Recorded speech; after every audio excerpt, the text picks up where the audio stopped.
Assalamualaikum warahmatullahi wabarakatuh. Perkenalkan nama saya Siti Rahmi dengan NPM 2140402128 dari lokal C2.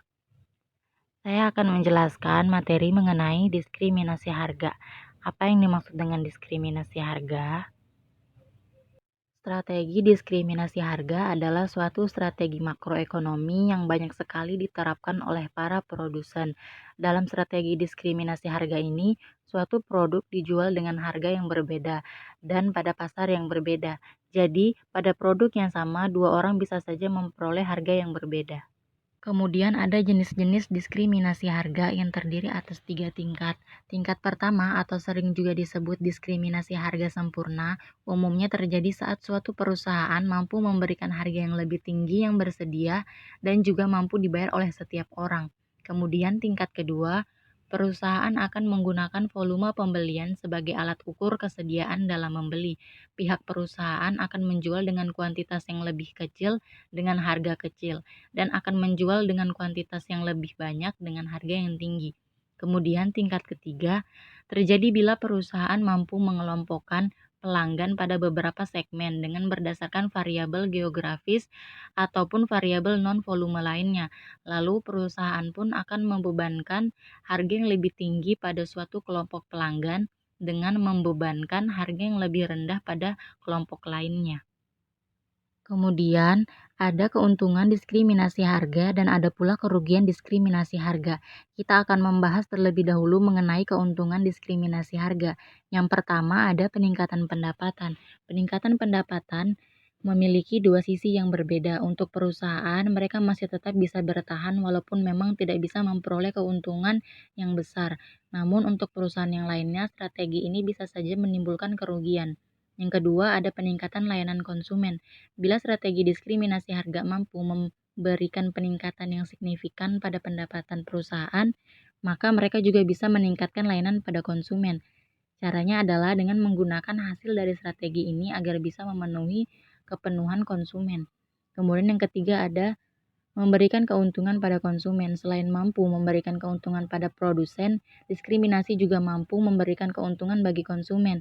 Contohnya, ada harga khusus untuk lansia. Biasanya pendapatan lansia tentu lebih rendah daripada pekerja aktif, sehingga mereka akan sangat terbantu dengan adanya harga yang murah. Kemudian yang keempat, ada mengelola permintaan konsumen. Pihak perusahaan bisa melakukan pemerataan permintaan konsumen dengan adanya strategi ini.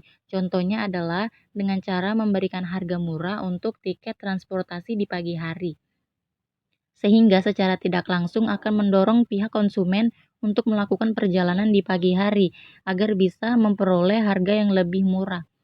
Kemudian terdapat juga kerugian diskriminasi harga. Yang pertama ada surplus konsumen. Penerapan diskriminasi harga akan membuat surplus konsumen menjadi rendah dan mengakibatkan kesenjangan yang makin besar di sekitar masyarakat. Hal tersebut akan terjadi bila perusahaan menerapkan diskriminasi harga tingkat 1. Yang kedua, biaya administratif. Dalam penerapan strategi ini, yang mana konsumen terbagi menjadi beberapa kelompok, maka akan dibutuhkan biaya yang lebih besar. Biaya administratif yang harus dikeluarkan perusahaan akan berakibat pada peningkatan harga produk secara langsung. Kemudian yang ketiga, ada ketidakadilan bagi konsumen. Walaupun strategi ini ditetapkan dan dilakukan dengan berdasarkan kelompok sosial yang tertentu saja, namun konsumen akan merasakan ketidakadilan. Contohnya orang dewasa dan lansia harus membayar produk dengan harga yang berbeda. Kemudian yang keempat ada harga yang terlalu tinggi untuk beberapa orang. Bila ada konsumen yang merasa diuntungkan dengan adanya harga yang lebih rendah, tentu akan ada juga konsumen lainnya yang dirugikan karena harus membayar dengan harga yang lebih tinggi. Kemudian ada penerapan diskriminasi harga. Yang pertama ada industri transportasi. Saat ini mulai dari transportasi darat, laut hingga udara menerapkan tarif harga yang berbeda-beda. Perbedaan harga ini didasarkan pada berbagai hal seperti kelas, waktu berangkat sampai dengan usaha. Kemudian yang kedua ada harga retail. Pihak produsen bisa saja menjual produknya pada suatu perusahaan retail yang sama pada beberapa daerah secara bersamaan. Perbedaan harga di dalamnya hanya berdasarkan pada berapa banyak jumlah produk yang dibeli oleh masyarakat di daerah tersebut. Yang ketiga ada kupon. Memberikan kupon adalah cara produsen agar bisa memberdayakan konsumen yang lebih sensitif pada harga dan mana yang tidak. Kemudian yang keempat ada harga premium.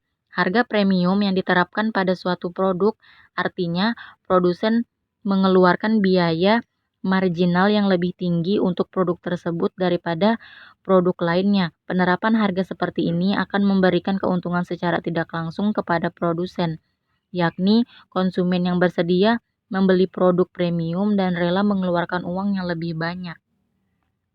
Kemudian ada keberhasilan diskriminasi harga. Strategi ini dikatakan berhasil saat perusahaan mampu mencegah pengiriman barang dari pasar yang lebih murah ke pasar yang lebih mahal, atau menghindari penjualan kembali dari individu yang membeli produk lebih murah pada yang lebih mahal. Maka dari itu, biaya transportasi memiliki peran yang penting.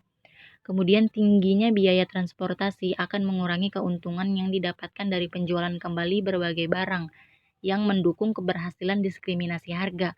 Untuk itu, jangan heran bila praktik diskriminasi ini lebih berhasil diterapkan pada pasar asing yang berbeda karena melibatkan jarak tempuh sehingga akan meningkatkan biaya transportasi. Sekian dari materi yang dapat saya sampaikan, kurang dan lebihnya mohon dimaafkan, dan semoga bermanfaat. Wassalamualaikum warahmatullahi wabarakatuh.